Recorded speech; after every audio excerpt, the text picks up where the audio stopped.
This outcome is all about probability.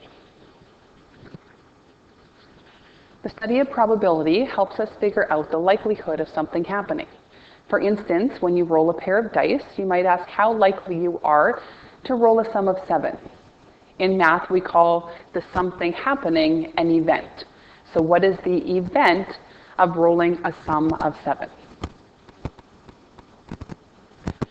The probability of an event will always be between 0 and 1. An event that can never happen is 0 or 0%. So the event that it will rain pizza is 0. An event that will definitely happen is 1 or 100%. So the event that the sun will rise tomorrow is 1.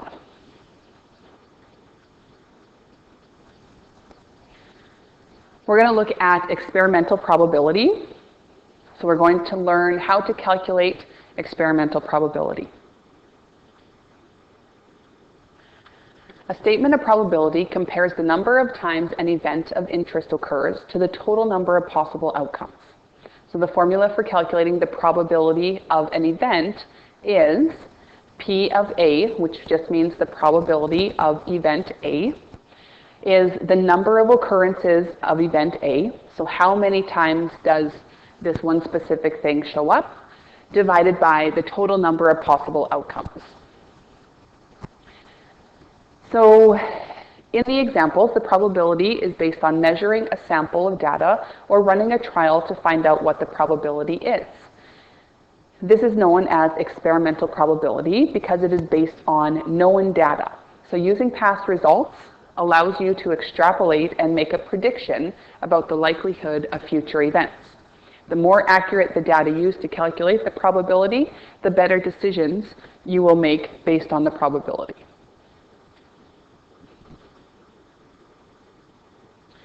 So probability can be written in 4 different ways. So it can be written as a fraction, a decimal, a percent, and in words. So we're going to complete the chart and figure out how to switch from one thing to another thing.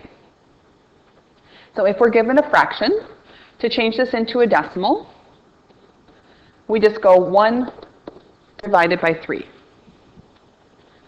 And we will get 0.3333333. So we show that it's 3, the 3 is repeating by putting a line over top.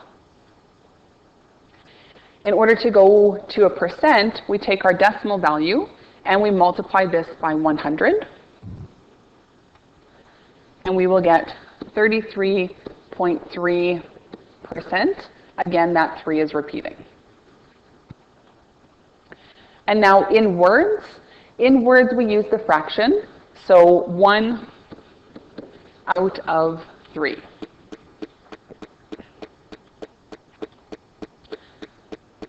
For the decimal of 0.4, we can easily change this into a percent just by multiplying by 100.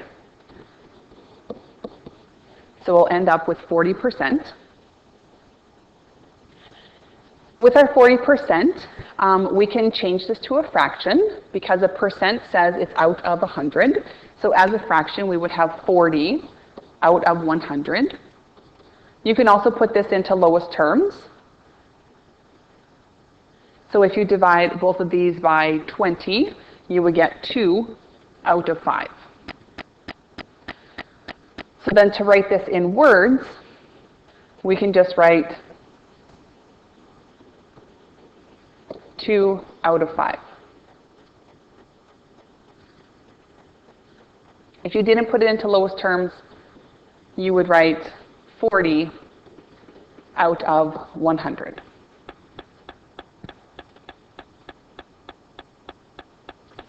For the next part, we've got 28%. So we can go backwards into the decimal.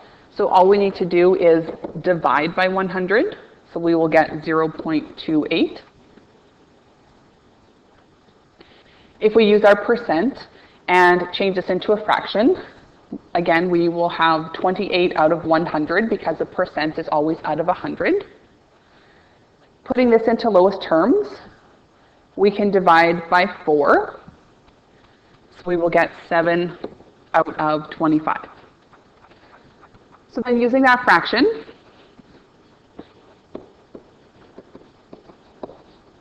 we would write 7 out of 25. Now for the last one, when we're given words, we can take our words and put this back into a fraction. So 10 out of 79 is going to be 10 over 79. Changing this into a decimal, we will just take our 10 and divide it by 79. When we do that, we get 0.126, so we'll round this to 13. And then to change this into a percent, we multiply by 100 to get to 13%.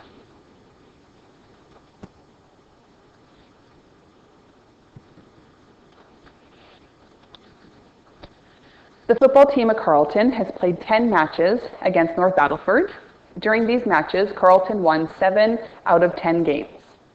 So what is the probability Carlton will win the next game? And we want to express the answer in 3 ways. So the probability that Carlton will win the next game is going to be 7 out of 10. So it tells us that Carlton won 7 of the games out of 10 that were played. So how many games did Carlton win? Carlton won 7 games. How many games were played in total? There were 10 games played in total. Okay, so we can write 7 over 10. We can write this as a decimal. So 7 divided by 10 is 0.7. We could write this as a percent. So take our 0.7 and multiply it by 100 to get to 70%. And we could also write it in words, 7 out of 10. The second part of the example says, what is the probability North Battleford will win? And express your answer 3 ways. So if Carlton wins 7 of the 10 games, that means that Carlton loses 3 of the 10 games. And if Carlton loses, that means that North Battleford wins. So North Battleford would win 3 times out of the total of 10 games.